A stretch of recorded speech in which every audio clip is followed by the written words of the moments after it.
வணக்கம், நான் உங்க friend Jaya Srinivasan. Welcome to veggies recipe.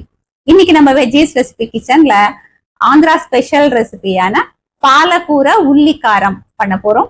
பாலக்கூரை அப்படின்னா நம்ம பாலக் அந்த கீரையை யூஸ் பண்ணி பண்ணக்கூடிய ஒரு தொக்கு ரெசிபி. இந்த பாலக் தொக்கு வந்து சூடான சாத்துல கொஞ்சம் தாராளமா நெய்யை விட்டுண்டு இந்த தொக்கு பிசைஞ்சு சாப்பிட்டோம்னா அவ்வளோ டேஸ்டா இருக்கும். அது மட்டும் இல்ல, இது வந்து தோசை, ஊத்தப்பம், செட் தோசை, சப்பாத்தி இது எல்லாத்துக்கும் தொட்டுக்கிறதுக்கும் பிரமாதமா இருக்கும். தயிர் சாதத்துக்கும் நல்ல ஒரு காம்பினேஷன். இதை ப்ரிப்பேர் பண்ணி நல்ல ஏர்டைட் கண்டெய்னர்ல நம்ம ஃப்ரிட்ஜ்ல ஸ்டோர் பண்ணி வச்சிருந்தோம் அப்படின்னா ஒரு வாரம் வரைக்கும் நல்லா இருக்கும். இது சாதத்துக்கு பிசைஞ்சு சாப்பிடும்போது அந்த அளவுக்கு டேஸ்டா இருக்கும். நமக்கு வேற குழம்போ ரசமோ எதுவுமே தேவை இருக்காது. இது ஒன்னே போதும். ஃபர்ஸ்ட் டைம் சேனலை பாக்குறீங்கன்னா ப்ளீஸ் சப்ஸ்கிரைப் பண்ணுங்க. பெல் ஐக்கானை கிளிக் பண்ணி ஆல் ஆப்ஷன் கொடுத்துட்டீங்கன்னா நான் போடக்கூடிய எல்லா வீடியோஸும் குவிக்கா வந்து உங்களுக்கு ரீச் ஆகும். வாங்க டேஸ்டியான இந்த ஆந்திரா ஸ்பெஷல் பாலக்கூரை உள்ளிக்காரம் குவிக்கா எப்படி பண்றதுன்னு பார்க்கலாம். மீடியம் சைஸ்ல ஒரு 3 வெங்காயத்தை ரஃபா கட் பண்ணிருக்கேன். இதை அப்படி மிக்ஸி ஜார்ல சேர்த்துக்கலாம். 2 முழு பூண்டு இது போல தோல் எடுத்திருக்கேன். தோல் எடுத்தும் சேர்க்கலாம், எடுக்காமையும் சேர்க்கலாம். 1/4 டீஸ்பூன் மஞ்சள் பொடி, 1 டீஸ்பூன் மிளகாய் பொடி. இது நம்ம காரத்துக்கு தகுந்தவாறு நம்ம சேர்த்துக்கலாம். தேவையான அளவு உப்பு, 1 டீஸ்பூன் தனியா பொடி, 1/4 டீஸ்பூன் ஜீரக பொடி, கொஞ்சம் புளி வாஷ் பண்ணிட்டு சேர்த்துக்கலாம். இது தண்ணி விடாம கொரப்பா நம்ம அரைச்சு எடுத்துக்கணும். ஸ்டவ்ல ஒரு கடாய் வச்சிருக்கேன். இதுல ஒரு 3 டேபிள் ஸ்பூன் எண்ணெய் சேர்த்துக்கலாம். ஏன்னா எண்ணெய் இதுக்கு கொஞ்சம் அதிகமாக தான் தேவைப்படும். எண்ணெய் சூடானதும் 1 டீஸ்பூன் கடுகு, கடுகு வெடிக்கும் போதே 1 டீஸ்பூன் கடலைப்பருப்பு, 2 காஞ்ச மிளகா, 1/2 டீஸ்பூன் ஜீரகம், கொஞ்சம் கருவேப்பிலை, எல்லாத்தையும் நல்லா ஃப்ரை பண்ணிக்கலாம். 1/4 டீஸ்பூன் பெருங்காயம். நான் வெங்காயம் பூண்டு எல்லாத்தையும் தண்ணி விடாம இது போல கொரப்பா அரைச்சிருக்கேன்.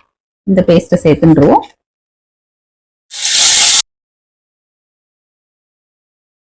மீடியம் ஃப்ளேம்ல இந்த வெங்காயம் பூண்டோட பச்சை வாசனை போக நம்ம நல்லா வதக்கிக்கணும். எண்ணெய் பிரிஞ்சு வரணும். பாருங்க, ஒரே நிமிஷத்துல எண்ணெய் ஃபுல்லா அப்சர்வ் பண்ணிடுது.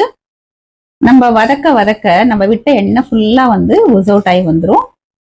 அதுக்குள்ள இந்த வெங்காயம் பூண்டு நம்ம சேர்த்திருக்கோம் இல்லையா, இதோட பச்சை வாசனையும் போயிடும். நடுநடுவில் இதை போல நம்ம கிளறிண்டே இருக்கணும். இது எண்ணெய் பிரிஞ்சு வரட்டும்.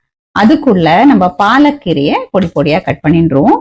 பாலக்கீரை ஒரு பஞ்ச் எடுத்துட்டு இருக்கேன். நல்லா அப்படி கையால எடுத்தோம்னா 3 பிடி அளவுக்கு இருக்கு. இதை வாஷ் பண்ணி நல்லா தண்ணியை ட்ரெயின் பண்ணி எடுத்துட்டு இருக்கேன். எலசா இருந்ததுன்னு வச்சுக்கோங்களேன், இந்த தண்டையும் வந்து நம்ம யூஸ் பண்ணிக்கலாம். ஒருவேளை இதை போல முத்தலா இருந்தது அப்படின்னா கீரையை மட்டும் எடுத்துட்டு இந்த தண்டு வந்து நம்ம ரிமூவ் பண்ணிக்கணும். முடிஞ்ச வரைக்கும் நல்லா பொடி பொடியா நம்ம இதை கட் பண்ணி எடுத்துக்கணும். பாருங்க, அழகா எண்ணெய் பிரிஞ்சு வர ஆரம்பிச்சிடுது. இந்த அளவுக்கு வதங்கறதுக்கு ஒரு 10 நிமிஷம் எடுத்திருக்கு. அடிகனமான கடாயா இருந்தது அப்படின்னா நமக்கு ஈஸியா இருக்கும். அடிக்கடி கிளற வேண்டிய அவசியம் இருக்காது. பாருங்க, பாலக்கீரை இது போல நல்லா பொடி பொடியா நம்ம கட் பண்ணிக்கணும். இந்த கீரையை இதுல சேர்த்துக்கலாம். இதை நல்லா வதக்கி விட்டுருவோம். கீரை வந்து ரொம்ப சீக்கிரம் வதங்கிடும். இதை நல்லா மிக்ஸ் பண்ணியாச்சு. கீரையும் வதங்கட்டும். பாருங்க, நம்ம விட்ட எண்ணெய் ஃபுல்லா நல்லா பிரிஞ்சு வந்துடுது. பாலக்கூரை உள்ளிக்காரம் சூப்பரா ரெடி ஆயிடுது. சூடான சாத்துல நெய் விட்டு பசஞ்சு சாப்பிட்டாலும் நல்லா இருக்கும். தோசை, செட் தோசை, சப்பாத்தி, தயிர் சாதம் இது எல்லாத்துக்கும் தொட்டுக்கலாம். பாருங்க, இவ்வளவு பிரமாதமா வந்திருக்கு. இப்ப ஸ்டவ் ஆஃப் பண்ணிட்டு சர்விங் பவுலுக்கு நம்ம மாத்திக்கலாம். பாலக்கூரை உள்ளிக்காரம் பாருங்க சூப்பரா ரெடி ஆயிடுது. எப்பயும் பாலக்கீரை யூஸ் பண்ணி நம்ம சாம்பார், கூட்டு, மசியல் இந்த மாதிரிதான் பண்ணுவோம். ஒரு முறை டிஃப்ரெண்டா இந்த மாதிரியும் ட்ரை பண்ணலாம். இது சாதத்துக்கு பசங்க சாப்பிட சூப்பரா இருக்கும். நான் சூடான சாதம் எடுத்துட்டு இருக்கேன். கொஞ்சம் தாராளமா நெய் விட்டுக்கலாம். ப்ரிப்பேர் பண்ணிட்டு இந்த மாதிரி ஒரு பாட்டில்ல போட்டு ஃப்ரிட்ஜ்ல ஸ்டோர் பண்ணி வச்சுட்டோம் அப்படின்னா ஒரு வாரம் வரைக்கும் நமக்கு டிஃபனுக்கு, சாதத்துக்கு எல்லாத்துக்குமே வந்து யூஸ் ஆகும். இந்த பாலக்கீரை சாதத்தை நம்ம டேஸ்ட் பண்ணி பார்க்கலாம்.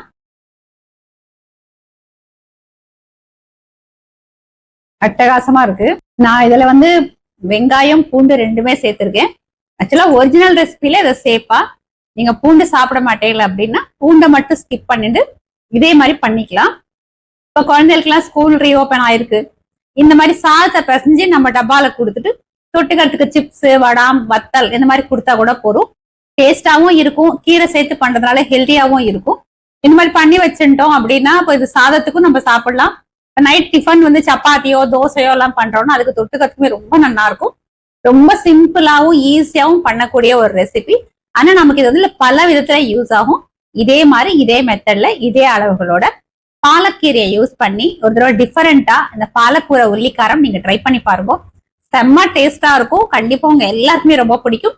ட்ரை பண்ணி பார்த்துட்டு எப்படி வந்ததுன்னு கமெண்ட்ல சொல்லுங்க. லைக் பண்ணுங்க, உங்க ஃப்ரெண்ட்ஸ் அண்ட் ஃபேமிலியோட ஷேர் பண்ணுங்க. இன்னொரு புது ரெசிபியோட நாளைக்கு நான் உங்களை மீட் பண்றேன். தேங்க்ஸ் ஃபார் வாட்சிங்.